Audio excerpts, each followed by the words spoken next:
Good morning, everyone, and thank you for being here.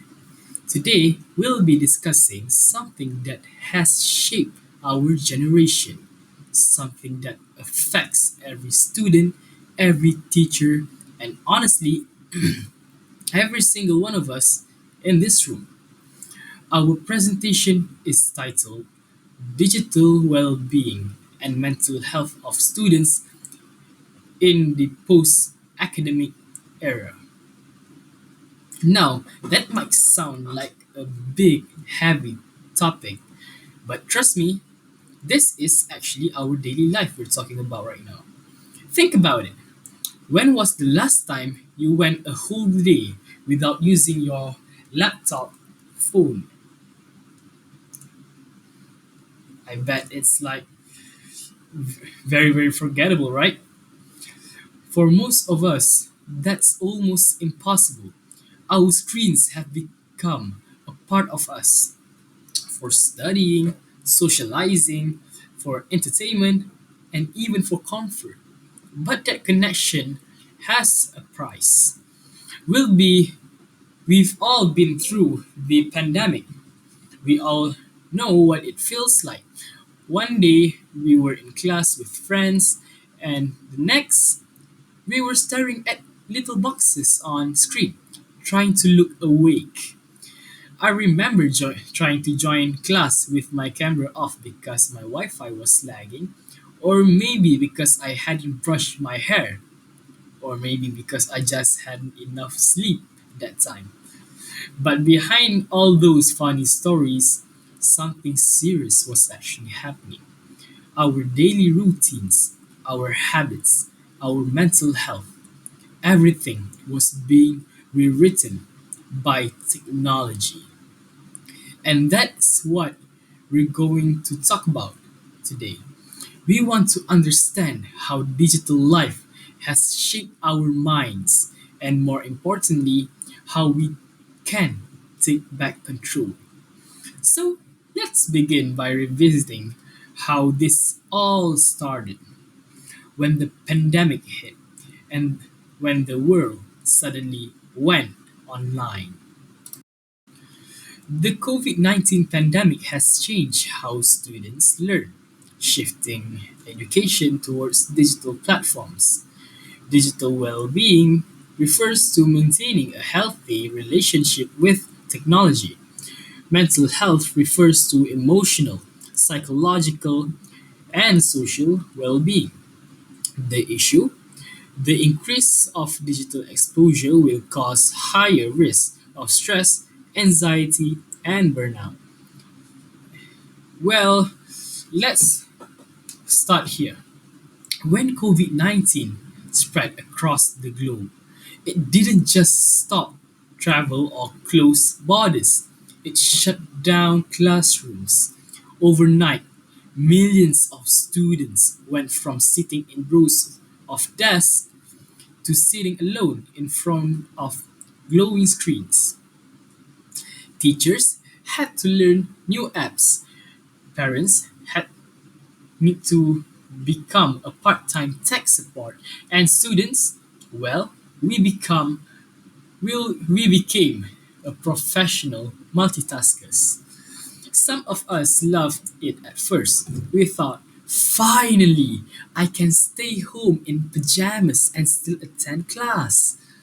But as time passed, it started to feel endless, lifeless, like we're stuck in a loop. Every day, it felt the same. Waking up, staring at the screen, eat, repeat. The excitement turned into exhaustion. And that exhaustion wasn't just physical, it was emotional. The truth is, humans are social creatures. We need eye contact, laughter, energy, and screens can't just replace that. And when words like mental health, burnout, and digital well being started trending, that is when it hits. Because for the first time, students weren't just tired from studying, They were tired from being online. We realized that technology can both connect and consume us. And even now, after schools reopen, many of those habits stay. We still rely heavily on technology for notes, communication, even for mental escape. So, this presentation isn't just about the past, it's about what we've carried with us since then. Digital transformation in education. The pandemic has accelerated online learning using tools such as Zoom, Google Classroom, Google Meet, and even Microsoft Teams.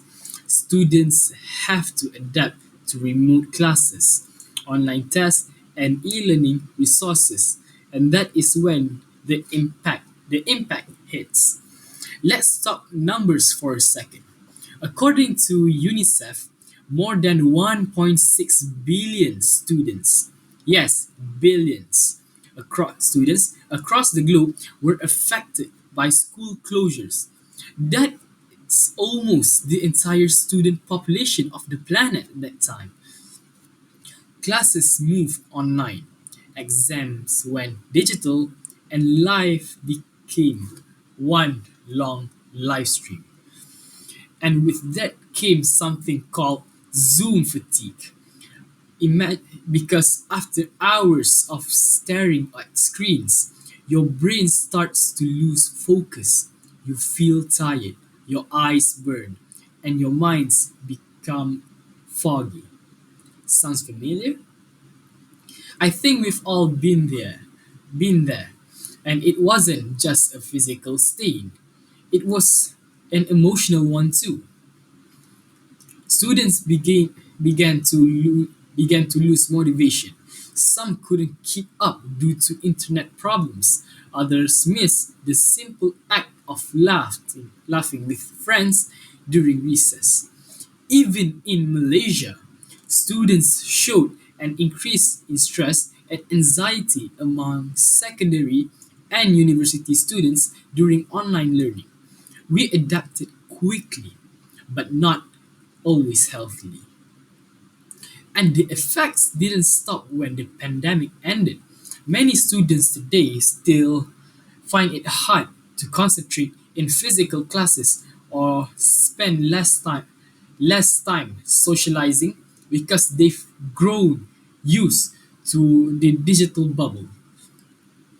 That's the long shadow of the pandemic. It changed how we learn, how we think, and how we feel, even after things return. Now, let's start with understanding digital well being. Now, make sure to pay attention here because it is a very gatekeep thing and you just need to understand it. Okay? So, what exactly is digital well being? It's not about throwing your phone away or deleting every app. It's about finding balance. Digital well being means using technology intentionally instead of impulsively. For example, checking your phone because you need to reply to a message, well, that's fine. But checking it every 5 minutes out of habit, that's when it starts to control you. It's like eating, right? You need food to live, but too much can make you sick. The same goes for screen time. Ask yourself this: how many times do you pick up your phone when you're bored? Not because you need to. A lot, right? That's the challenge our generation faces. We've grown up online. We don't just use technology, we live in it. And that's why learning to set limit is so important. Digital well-being isn't about discipline anymore. It's about self-awareness and even your awareness right now. When you know what triggers stress or distraction, you can take control of it.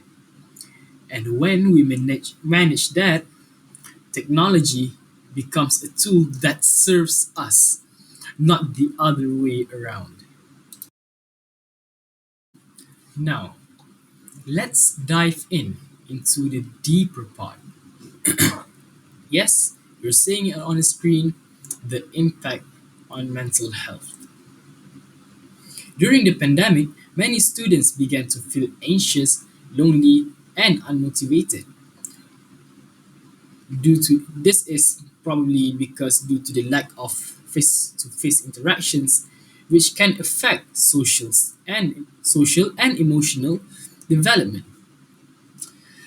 The continuous online classes, which is just a never-ending loop, and assignments can increase the burnouts and also deprivation, which is due to late night screen use that can affect moods and cognition. This, alright, based on from what I've said earlier, this is based on a true research. A study from University Malaya found that 6 out of 10 students experience anxiety or depression symptoms during online classes. And to be honest, that's a huge number. And it makes sense, to be honest. Imagine spending the whole day at home. Your classroom, your bedroom, and rest area are all at the same place. You're not walking outside anymore. And and it's just a constant pressure. There is no off switch. The boundary between school and personal life changed. It just completely disappeared. Students began to feel trapped, not just by lockdowns, but by the pressure to be always available, always respond, and always perform. Even today, notifications can trigger for many people. The moment your phone buzzes or just you hear that notification sounds just go ting, your brain lights up. It's a muscle memory because just your brain locks it like, what if it's an important thing? And when you combine that with social media, seeing other people's achievement, perfect photos, bodies, and even filtered happiness, it creates a mental storm. It's no wonder why psychologists nowadays call social media the new digital stressor. We don't just compare our grades anymore, we compare our lives. That's why managing mental health is more than self care. It's about redesigning how we interact with technology. And because if we don't take care of our minds, the screens we depend on will quietly drain us. And here you can see the case studies that I didn't mention earlier.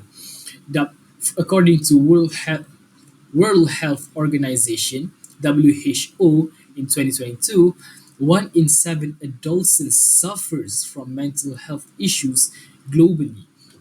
Ministry of Education Malaysia 2023 also stated that more students referred for counseling after pandemic, and 65% of I'm sorry,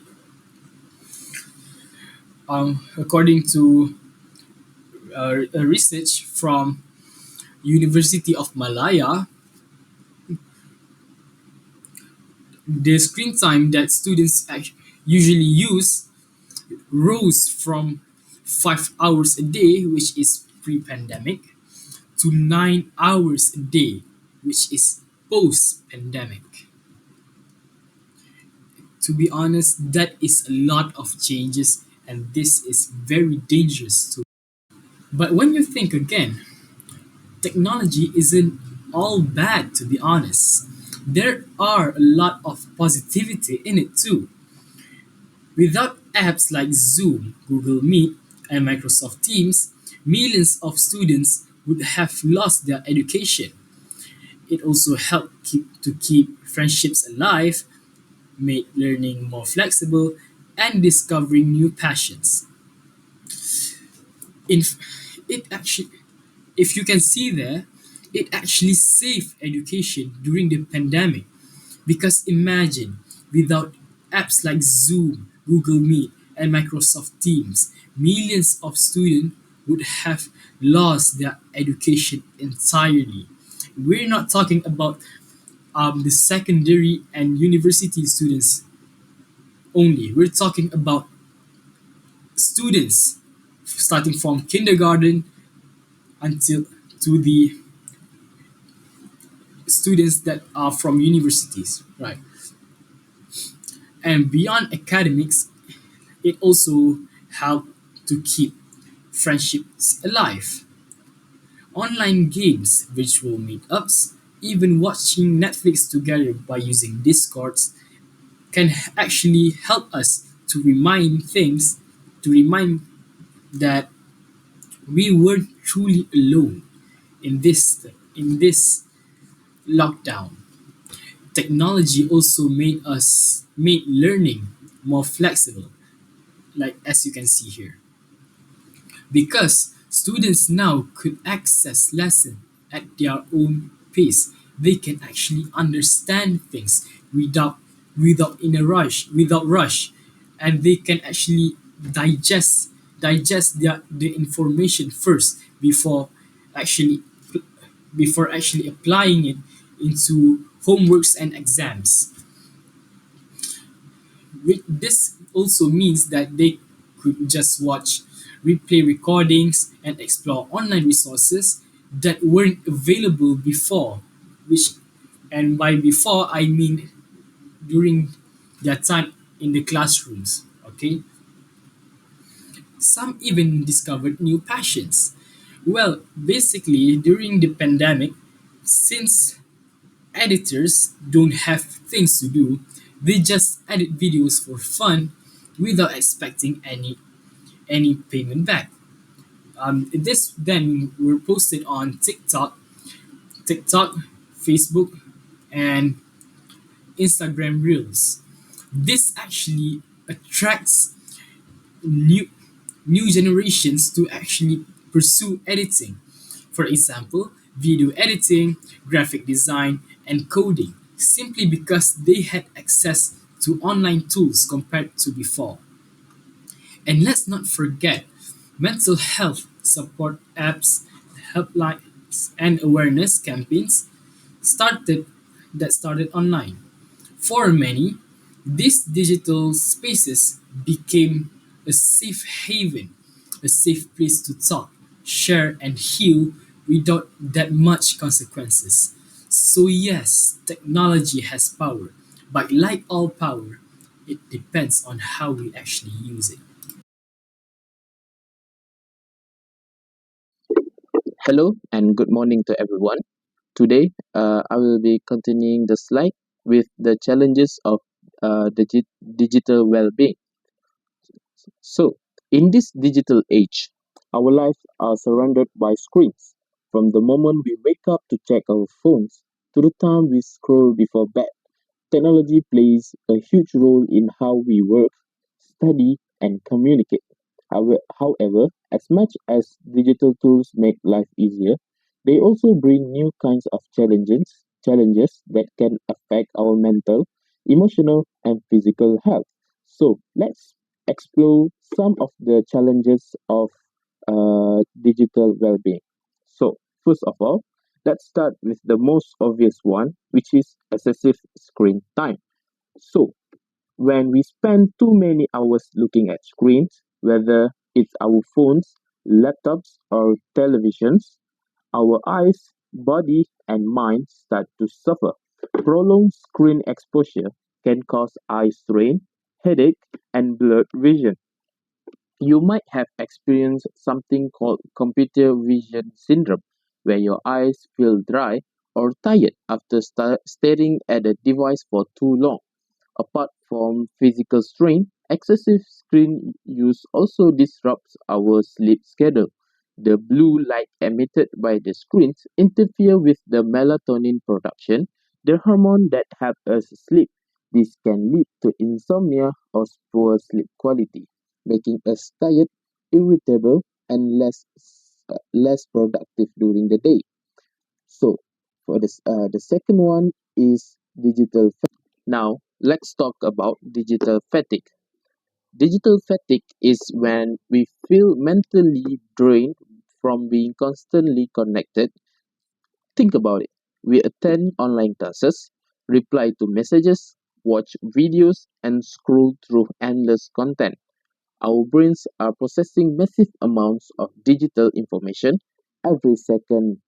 When this becomes routine, it leads to loss of focus, motivation, and creativity. You might notice it when you open your laptop for study, but instead of feeling ready, you already feel exhausted before even starting. That's what we call digital fatigue. In workplaces and schools, it becoming a major issue. Studies show that taking regular screen breaks and practicing digital detox, for example, avoiding devices for 1 hour before bed, can actually help reduce this fatigue and restore our mental energy. For the third is of information overload. This We live in an era of constant notification, breaking news, and algorithm-driven content. Every time we scroll, our brain tries to filter what's important and what's not. But when too much information comes at once, it causes stress, confusion, and anxiety. This phenomenon is sometimes called the attention economy because technology companies compete for our attention. As a result, we feel pressure to stay updated on everything: news, trends, social media posts, and it becomes overwhelming. Information overload can make it hard to concentrate or make decisions. For students, it might mean spending hours searching for sources online and ending up more confused than before. Learning to filter and prioritize information is now a crucial digital skill for mental well being. Now, let's move on to the more emotional challenges, which is social media pressure. Social media is meant to connect us, but it also creates invisible pressures. We often compare our life to others, for example, their achievements, their looks, or their lifestyle, which can lower our self esteem. There are also validation seeking, where people constantly check for likes, shares, or comments to feel accepted. Over time, this behavior can lead to anxiety, body image issues, and even cyberbullying. Teens and young adults are especially vulnerable to this, as social media can become a platform for unrealistic standards. To maintain digital well being, it's important to set boundaries, like limiting usage time, curating your feed to positive content, and reminding yourself that what you see online is often not full reality. Finally, one of the biggest side effects of digital dependency is physical inactivity. When we spend hours sitting with our devices, we reduce the time we spend moving or exercising. This sedentary lifestyle can lead to weight gain, poor posture, and even heart-related issues over time. Children and teenagers in particular are spending less time outdoors, which affect both physical fitness and mental health. Research has shown that spending time in nature or doing outdoor sports or even short walks can significantly boost mood and focus. So, balancing screen time with physical activities is not just good for the body, it's essential for holistic well being. Now that we have looked at the challenges of digital well being, let's focus on something more positive. How can we actually promote uh, digital well-being in our daily lives. Digital well-being doesn't mean cutting ourselves off from technology. It's about using digital tools wisely, setting boundaries, and finding a healthy balance between our online and offline worlds. There are several simple but powerful strategies we can practice to protect our mental, emotional, and physical health in this digital era. So, so the first strategy is digital detox. What is actually a digital detox means? It means intentionally limiting non-essential screen time, especially for non-academic or non-work purposes. It's about taking short breaks from screens to give our minds and body a rest. For example, you could try setting no phone hours like during meals or 1 hour before bed. You might also schedule screen free weekends where you engage in outdoor activities or hobbies that don't involve a device. These small digital breaks help reduce stress, improve our sleep, and increase real world interaction, all of which contribute to better digital well being. For the second, we have mindfulness practice. Means being fully present in the moment, aware of your thoughts, feelings, and surroundings without distraction. In the digital world, this is especially important because constant notification and multitasking can scatter our attention. We can practice mindfulness by taking a few minutes each day to breathe deeply, stretch, or simply pause between tasks. Reflect on how technology makes you feel, or do certain apps make you feel anxious or inspired. Practices like digital journaling, guided meditation, or even short walks without your phone can refresh your mind and prevent digital burnout. The third way to promote digital well being is through effective time management. We often underestimate how much time we spend online. Using scheduling apps or screen time trackers can help us monitor and manage our usage. We can try setting specific time blocks for online study, social media, and even relaxation. After each block, reward yourself with a short offline activity, like, for example, stretching or chatting with a friend, or even going for a quick walk. Good time management ensures we maintain a balance between our online responsibilities and our real world experience. It also improves productivity and prevent procrastination causes by endless scrolling on your social media. Another key factor is maintaining healthy habits. Digital well-being isn't just about mental health. It's about our physical health too. We need to take care of our bodies by exercising regularly, getting enough sleep, and taking digital breaks. For instance, we can follow the 20-20-20 rule. For example, every 20 minutes, look away from your screen at something 20 feet away for 20 seconds. This actually can help prevent eye strain. Make it a habit to include outdoor activities or hobbies like reading, painting, or doing sports. These activities help refresh the mind and counteract the effects of long screen hours. Finally, digital well-being also involves positive online behavior. This means using social media and online platforms responsibly. avoiding toxic content, online arguments, and cyberbullying. Practice kindness and empathy in digital communication, just like in real life.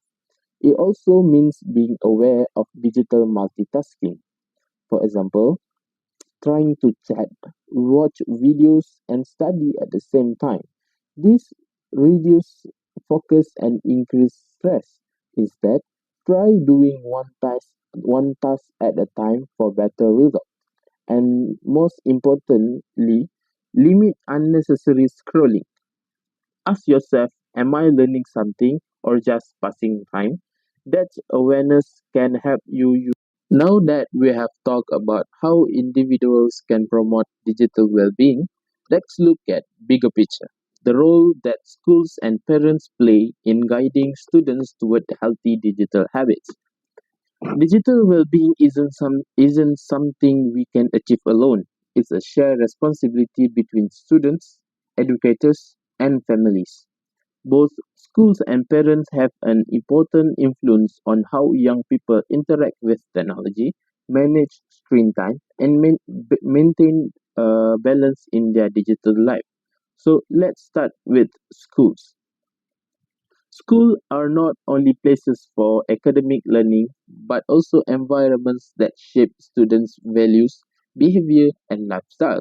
In today's world, where digital devices are part of daily learning, school must actively promote awareness of mental health and digital literacy.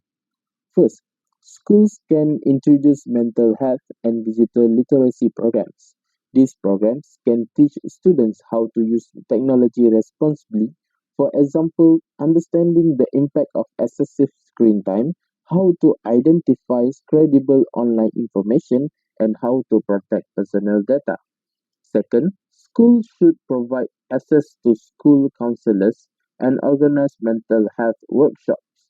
These sessions give students a safe space to talk about stress, online pressure, and emotional struggles. Counselors can guide them in managing anxiety related to academics, social media, or online bullying. Third, school can encourage hybrid learning, combining both digital and physical classroom experience. For instance, instead of conducting every activity online, teachers can include more hands-on projects, outdoor learning, or group discussion. This approach helps balance screen use while keeping learning and engaging and interactive. In short, schools play a key role in shaping not only academic skills but also the digital habits and emotional resilience of students. Now, let's move on to parents, who are the first and more consistent guides in child digital journey. First, parents should monitor their children's screen time. This doesn't mean total restriction but setting healthy boundaries. For example, parents can establish technology free zones at home, like no phones during meals or before bedtime. This helps create structure and balance in daily routines. Second, parents can promote family activities without gadgets.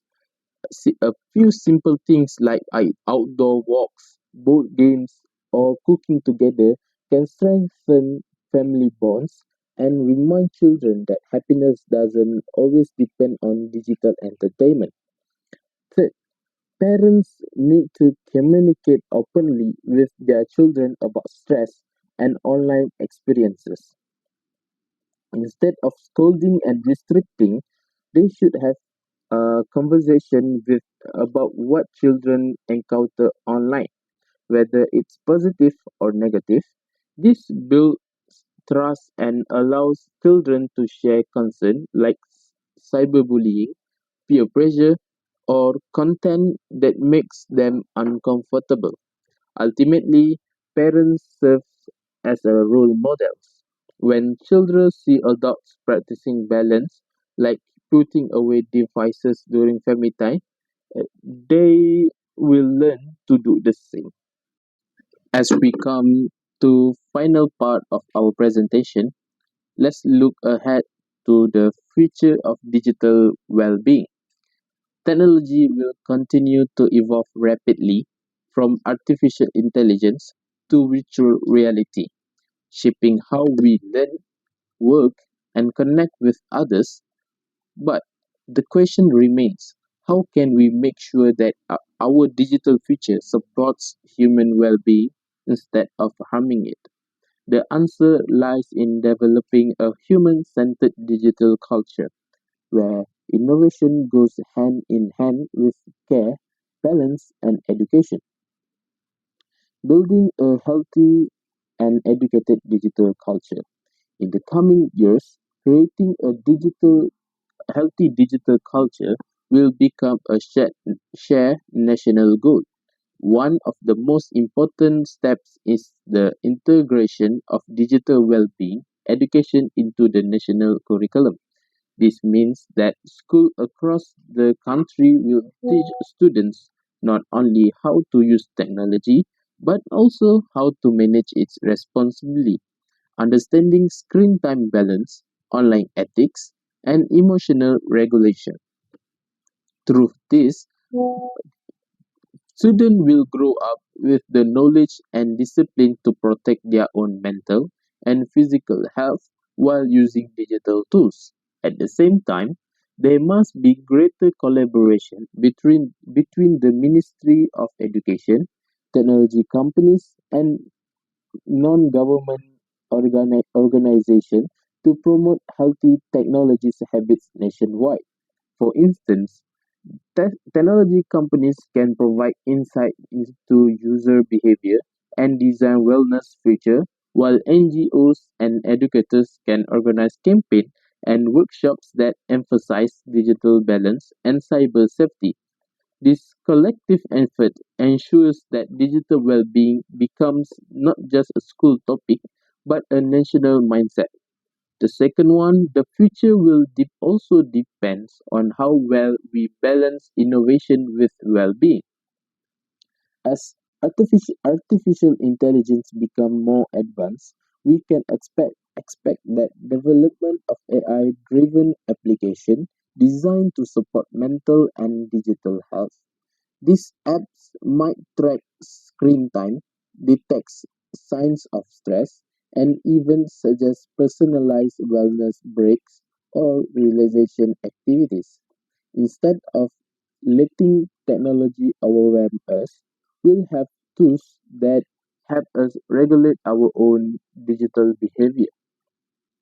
But while innovation continues, we must ensure it remains human centered. Education in the future will move toward human centered digital learning, where technology is used to enhance creativity, empathy, and collaboration rather than just efficiency or grades. In this model, the goal is not to make humans more like the machines, but to make machines serve human growth, understanding, and happiness. The third one is empowering the next generation. The next generation, which is today's student, will be driving force behind this transformation. By combining strong digital literacy with emotional intelligence, young people will be able to shape online spaces that are safe, inclusive, and positive. They will have the power to use AI, social media, and online platforms not only for entertainment but for innovation, environmental awareness, and also social change. School and parents will continue to play guiding roles, but the future belongs to those who can use technology mindfully and meaningfully.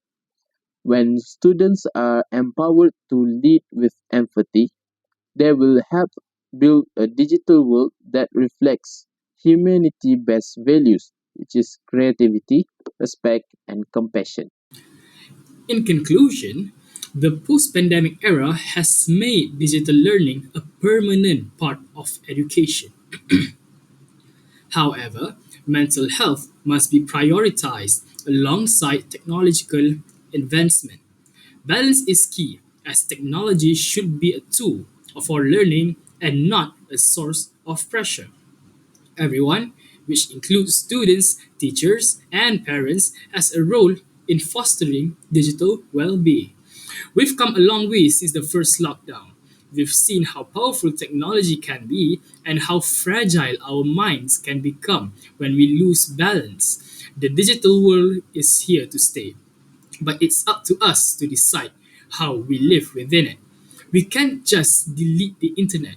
We can undo the pandemic, but we can choose on how we respond, how we protect our peace, focus, and happiness.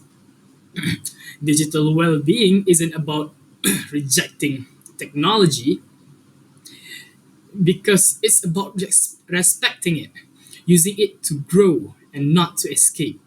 So, as students, as future professionals, as humans, let's learn to pause, to breathe, to look away from the screen once in a while and see the world as it really is. Because the most important connection you'll ever have isn't the Wi-Fi. It's the one you build on yourself. And thank you for listening.